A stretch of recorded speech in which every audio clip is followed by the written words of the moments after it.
It started as a storm, nothing unusual. But within days, it became a monster, one of the deadliest hurricanes in American history. On August 29, 2005, Hurricane Katrina slammed into the Gulf Coast. Levees broke, a city drowned, and over 1,800 lives were lost. This is the story of how an entire region was brought to its knees and how it changed America forever. Welcome to Earth Sights on this day series. Today we take a deep dive into Hurricane Katrina, a disaster that still echoes in the lives of millions.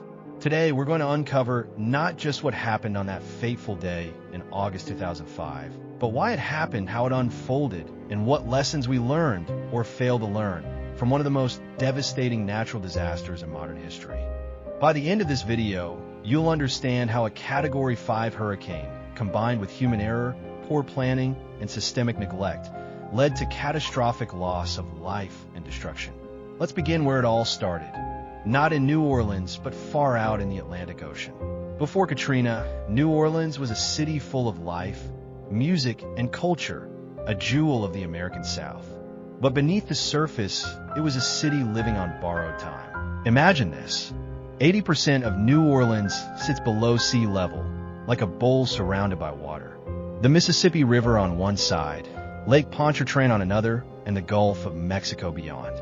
For decades, engineers had built levees, massive walls of earth and concrete, to keep the water out. But those levees were aging. Experts had warned for years that a major hurricane could overwhelm them. It wasn't a question of if, but when. Still, life went on as usual. Tourists filled Bourbon Street. Families planned for the school year. No one knew that in just a few days, that sense of normalcy would vanish. Hurricane Katrina didn't start as a monster. On August 23, 2005, it began as a tropical depression over the Bahamas.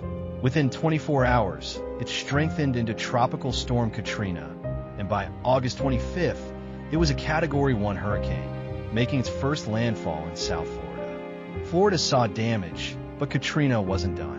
It moved into the warm waters of the Gulf of Mexico, a perfect breeding ground for hurricanes. The water was hot, the air was humid, and the storm had room to grow. In just 2 days, Katrina exploded into a Category 5 hurricane, with winds topping 175 miles per hour, 280 kilometers per hour. The storm was now nearly 400 miles wide. To put that in perspective, that's bigger than the entire state of Michigan. Scientists watched in fear. They knew if Katrina stayed this strong and hit New Orleans, it could be apocalyptic. At 6:10 a.m. on August 29th, Hurricane Katrina made landfall near Boris, Louisiana, as a Category 3 hurricane. Winds were still ferocious, around 125 miles per hour, 201 kilometers per hour, and storm surge reached up to 28 feet in some areas. New Orleans was not hit head-on, but the storm surge was enough to push water into the city. People who had stayed behind, tens of thousands, huddled in their homes, some in attics, some on rooftops. Many believed they could ride it out. They had done it before, but this was different. And then, the levees broke. This was the nightmare everyone had feared. Over 50 levee breaches occurred. The walls that were supposed to protect the city gave way like sandcastles against the ocean. Water poured into New Orleans, flooding 80% of the city. Entire neighborhoods vanished under 10 to 15 feet of water. Cars floated like toys. Homes were ripped from their foundations. People climbed onto rooftops, waving sheets, hoping for rescue. Imagine being there, the sun blazing overhead, no electricity, no drinking water, the sound of helicopters in the distance, but no help coming fast enough. Families were trapped for days, some without food or clean water. One survivor later said, "It felt like the world forgot about us." More than 1,800 people died, and thousands more were injured. Over 1 million people were displaced, making Katrina the largest displacement in U.S. history since the Dust Bowl.